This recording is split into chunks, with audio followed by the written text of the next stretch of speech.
This is Randy Finney with Right Side of the Chart, and today is Monday, April 15th, 2024. It's 1:25 p.m. I'm still kind of bogged down on stuff, but just kind of sitting tight on what I had. Like I said, we're more check marks last week, and just wanted to do an update because here we are. We're at that 433 level right now. There it is, bottom of the trading range, and nothing's changed. I think the probability is pretty good that we'll go on down through there.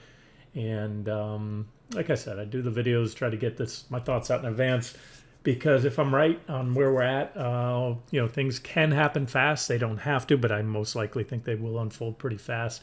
I'm talking about the ride down to the 200-day moving averages and my longer term swing targets here. Remember, that's all part of a trade that was shorted the day after the FOMC meeting, right at the high of the range, with a swing target, minimum swing target to the bottom of the range, but the expectation that bottom of the range would go. So you can put stops above that, let it ride, and then go for these targets. And so those are still that. 200-day comes in with T4, but if things play out in the fashion I think it will, and again, I'll update this as we go. I'm going to keep this video quick. Probably get an intraday overshoot and come back to them. So we could easily hit T5 and then park around them, have some consolidation.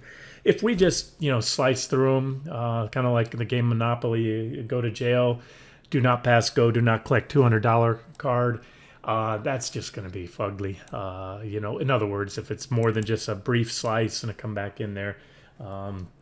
Remember, there's a lot of stuff that I wholeheartedly believe is not priced into the market, including but not limited to the increase in interest rates based on the huge debt rollover that we have coming in the corporate world, and just even it's the general lag effect again. So all right, let me just say that's where we're at. We're at 433 right there. Give you NQ. NQ has just now taken out I had it at 18,046. You can see the purple line, the bottom of the comparable trading range, but give it the benefit of the doubt. I already shared my thoughts. I thought next time we got there that good chance we wouldn't have much of any reaction. We did. We had one last hurrah off the level there. Actually, two, I should say. Take it back. We shorted it right there post-Fed. Couple bounces, but tap, tap, tap, and now we're breaking. So that's it. The things that should rock the most are the ones that give you the most bang for your buck, such as the VIX. I haven't updated this chart. Here we go. VIX volatility index. I gave you can trade the futures. The April's got just a couple days left in the trading cycle, or I'm sorry, in the April contracts, and then the Mays will continue on. So the April's going to have more bang for their buck because they're shorter. They're about to mature and expire, I should say. I'm sorry. Futures expire. And this is the VIX. I've got a 15-minute delay on the VIX, but I can tell you I'm looking at I have other charting programs that are showing it live, and I've got the spot VIX starting to really move up now at about $19. So we've already now popped that previous reaction high. Again, I just use this because it's a clean chart. It's all marked up. But they delay a couple of these things here. So it's all good, guys. Check, check, check. Apple needs to now fail the breakout, which seems almost certain because... And if you wonder why, Randy, why are you saying that? Apple breakout looks so, you said it was, looked all legit, high volume, very high volume, textbook breakout. Well, I cited the reasons, but mostly is this, live by the cues, die by the cues, or I should say live by indexing, die by indexing. So the way this game works is,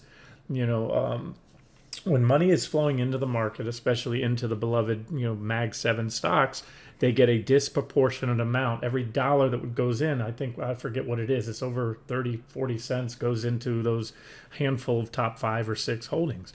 Likewise, when this happens, stocks start to get hit, people sell, they take money out. It's that trade goes the other way. For every dollar coming out of QQQ, a disproportionate amount, and SPY as well, comes out of those big Mag 7. So Apple will get dragged down kicking and screaming with the rest of the lot, is what I'm trying to say. In other words, Microsoft, Alphabet, Meta, Tesla.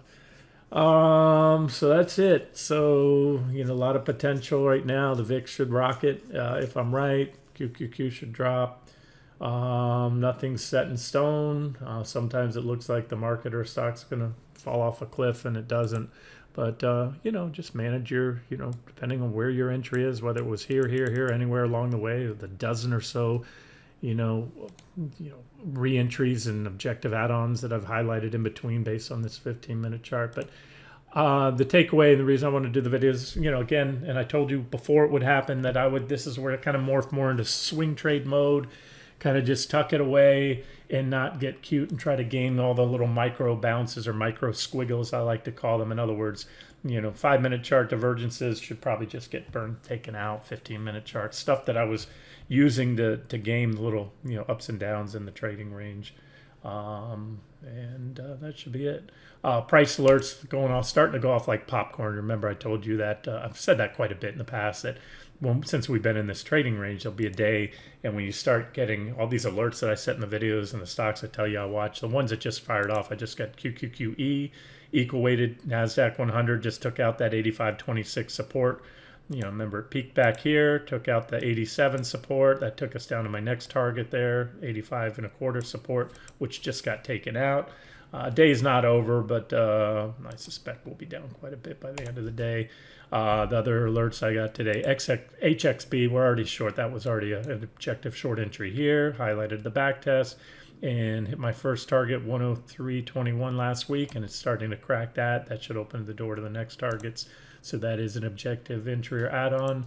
Oops, not SPY. Got an alert on SPY. I don't remember which board. I have a million gazillion boards. Probably this one here, 508, or it would have been daily chart on this board here. But either way, SPY's now taken out the 50-day moving average, the S&P. And that was it, 508.35. I think that's where my alert just triggered. So coming up on that key 508.21 support, but like I said, it's all about the Qs. When the Qs die, the market dies, so SPY will probably follow it down. Again, if I am correct on that. And what else did I get today? I got a couple more. I already covered XHB. Oh, Airbnb. Again, highlighted as a nice short trade idea for you the other day. Needed to take out this 158.59 after it broke the trend line. A little whippiness around there. There's your breakdown. There's your sell signal. So that one is should be headed down there as well. I think that's it for today. A lot of my alerts, that's just today. Now keep in mind, remember, a lot of my alerts already fired last week. So these are just additional check marks. I just wanted to get the video out and do that and show you that this is, kind of the price the bulls pay or traders pay for ignoring what's going on in Bondville here, with the bonds continuing, go down. They can't even, so far they've had every opportunity to rally recently with divergences that just not playing out. And that's the thing, so rates continue to put pressure on, the market's getting the memo. This is where traders make money. It's kind of like that arbitrage. It's not an arb trade, but it's the longer the market ignored the rise in rates, which it has been doing until recently. Remember, rates peaked back here. I'm sorry, bottom. This is IEF in reverse. So that's when really back here in the beginning of January, yet stocks kept going up. Rates peaked again. It was a double top. If that wasn't enough, then they entered my yellow zone. That was morphed. Remember, I changed it. Now we're in the orange zone. So, all right, I don't want to get ahead of myself. I just wanted to get that quick update out and tell you that we're seeing that. We're starting to get additional evidence. And when I look at the leaders, remember, market doesn't die till this guy dies here in the video. And so far, it started out the day, here's where we closed Friday. The stock was up as much as 3%. So far, an intraday reversal of 5%, but also still within the range. So this is, remember, there's never, when you've got all the check marks, when they're all there, remember, I've been saying we don't have to have every single sector in the breakdown, even all top four. It's a cumulative thing. It's just increasing odds. I always speak on those probabilities. The more check marks, the higher probability we are going to go to those deeper targets. And this will be a big check mark here if and when 840 on NVIDIA goes. As of now, maybe it's a set correction the bulls were looking for. We'll see if they come in and buy NVIDIA there. Again, I don't think they will. Maybe they can buy another reaction there, but based on the technicals, it looks like it's going to give way. Oh, I know. I wanted to update that too. Somebody asked me today, and I did post a chart. You can go in the comment section.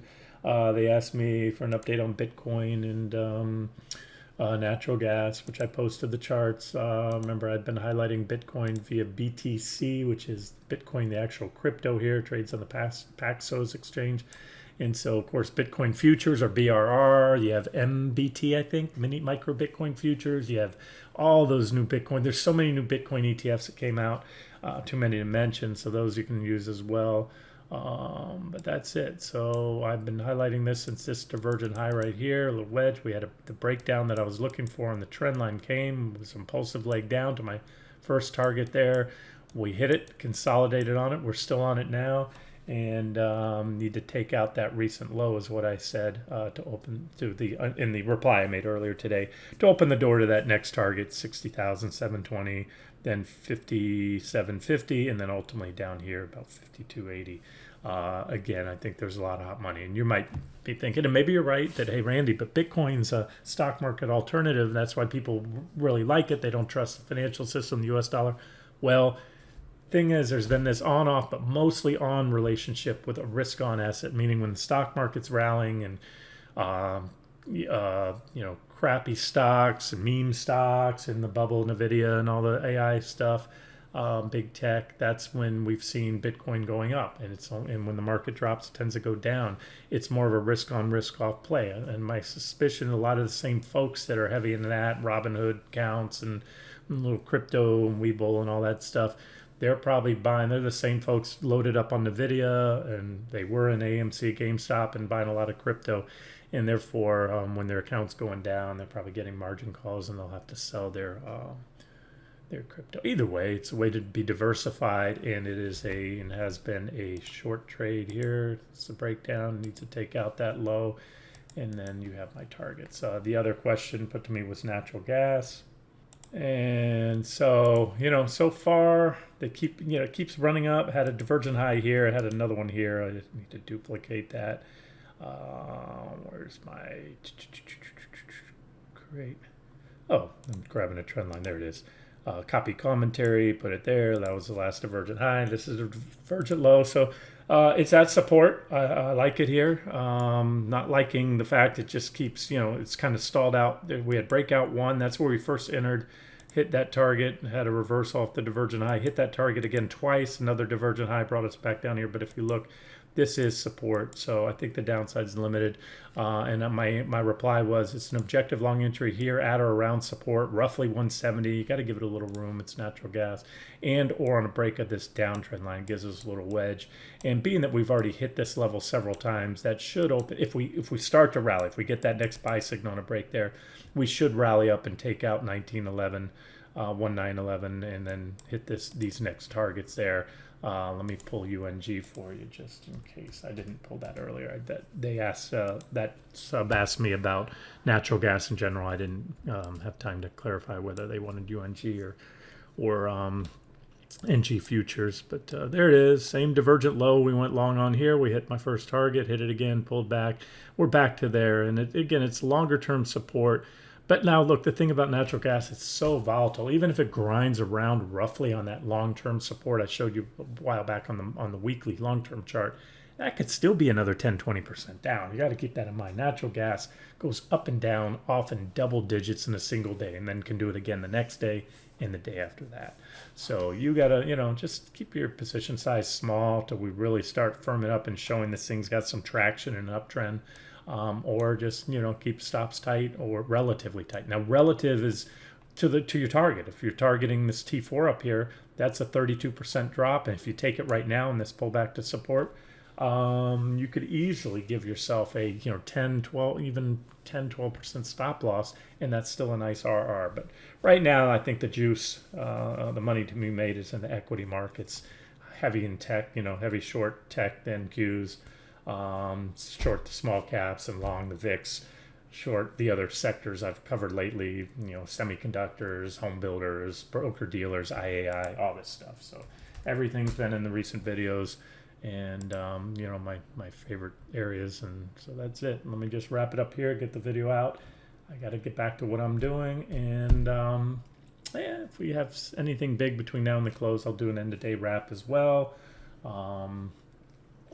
All right, that's about it. All right, I'll wrap it up here. This has been Randy Finney with Right Side of the Chart. Quick 15-minute video. Have a great day.